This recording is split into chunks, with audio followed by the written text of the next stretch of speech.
Yo guys, halo internet, nama gue Yoga dan ini konten kedua gue. Ya, kenapa gue opening ya kayak nahan ketawa gitu karena gue kemarin ngeliat video yang pertama itu kayak, aduh, lucu banget, kayak aneh, kayak gak jelas.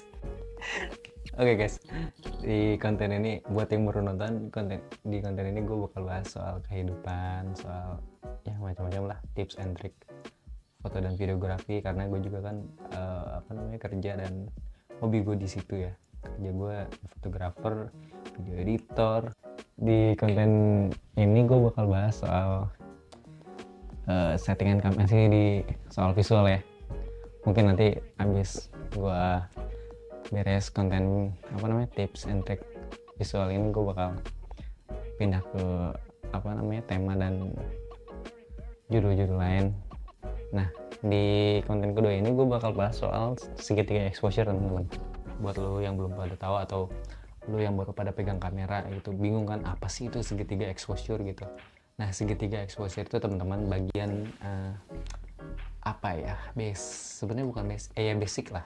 Basic yang harus kalian tahu ketika kalian mau coba ambil gambar, coba mau bermain sama kamera gitu. Nah, segitiga exposure itu terdiri dari ISO, shutter speed, sama aperture atau f, atau satuannya itu f-stop.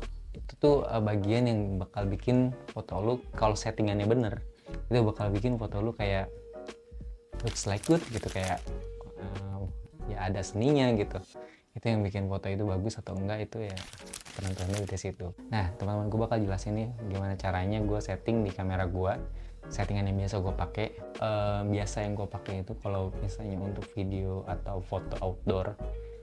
Kalau untuk video itu gue, kalau kontennya itu foto potret, kayak konten atau videonya itu hanya satu orang gitu, kita mau ngeliatin looks satu orang, mau ambil angle, atau pokoknya intinya untuk potret untuk satu orang, itu biasanya gue pakai settingan yang kayak aperture tuh bisa di f1,8 sampai f2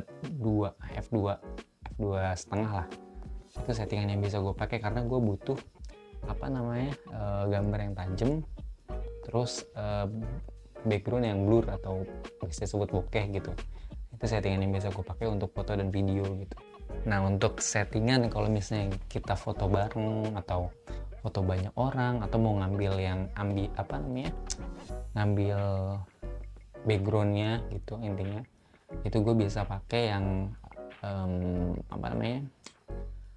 di settingan yang kayak f untuk aperture ya. Ini untuk aperture dulu. Untuk aperture itu bisa dipakai di f3, f sampai f4 lah gitu. Dan shutter speed itu gue bisa pakai di tergantung cahaya yang kita dapat. Kalau di luar, kalau di indoor sih kan lumayan stabil ya. Kalau di indoor tuh biasanya cukup di shutter speed yang shutter speed yang di antara kisaran 100, 120 atau 80. Nah, gini teman-teman, pentingnya kenapa kalau di dalam indoor, itu tadi outdoor udah, kalau di indoor itu kenapa pentingnya harus di angka 80, 100, karena itu kita nyesuaiin sama listrik, teman-teman. Jadi kalau misalnya kita terlalu tinggi shutter speednya atau terlalu rendah bahkan shutter speednya, itu nanti kita kalau misalnya ambil backgroundnya itu banyak kayak Videotron misalnya, nah itu bakal jadi kayak flicker atau istilahnya kalau ya kayak flicker gitu, mau di lampu, mau di background Videotron gitu, itu bakal jadi flicker gitu teman-teman. Jadi settingannya ya usahain bisa di segitu. Nah, nanti untuk aperture dan itu shutter speednya harus segitu ya. Nah, untuk aperture itu teman-teman bisa ambil yang kalau misalnya memang nggak ngejar atau kurang ini, ya pakai yang serendah-rendahnya gitu, jadi aman aja gitu. Yang penting si background itu nggak flicker gitu. Itu tipsnya kalau misalnya kita foto di indoor untuk settingan kameranya. Jadi ISO nya juga bisa di mungkin di 400, pokoknya jangan sampai lebih dari 800. Kalau 800 itu bakal si foto itu bakal noise tuh kayak banyak titik-titik di fotonya itu yang ya kayak ganggu aja gitu, kayak ngerusak si hasil fotonya gitu. Jadi kalian udah ngambil angle yang bagus, udah ngambil foto yang bagus, dan akhirnya rusak karena ISO-nya terlalu tinggi gitu teman-teman. Nah itu settingan untuk yang indoor. Tadi yang outdoor juga udah gitu. Jadi intinya shutter speed itu saling kayak segitiga segitiga exposure tuh saling apa berkesinambung apa ya bahasanya tuh, kolaborasi kali ya.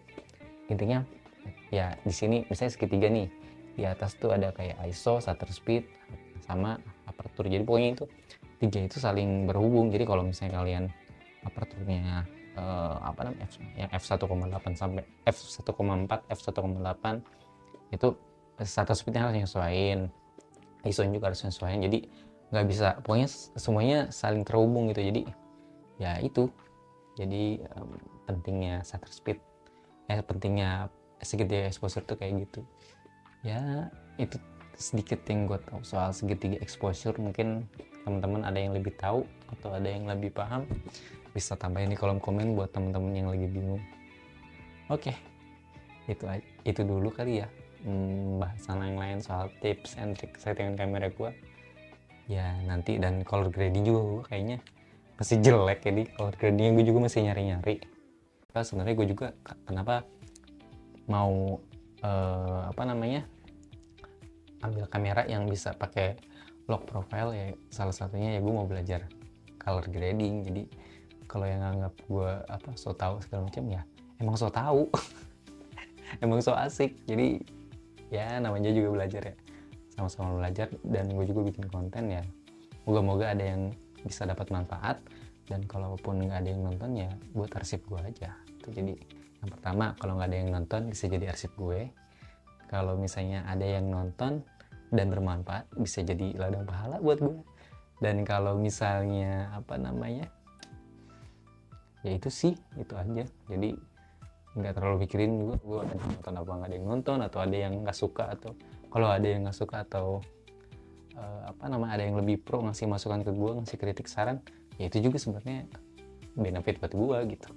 Jadi gue jadi bisa lebih belajar banyak, jadi banyak ilmu yang gue dapat dari teman-teman semua gitu. Jadi sama-sama belajar aja kita gitu, terutama gue ya. Kasih semuanya, moga-moga yang ini nggak aneh kayak kemarin, tapi sama aja kayaknya aneh. Oke, bye.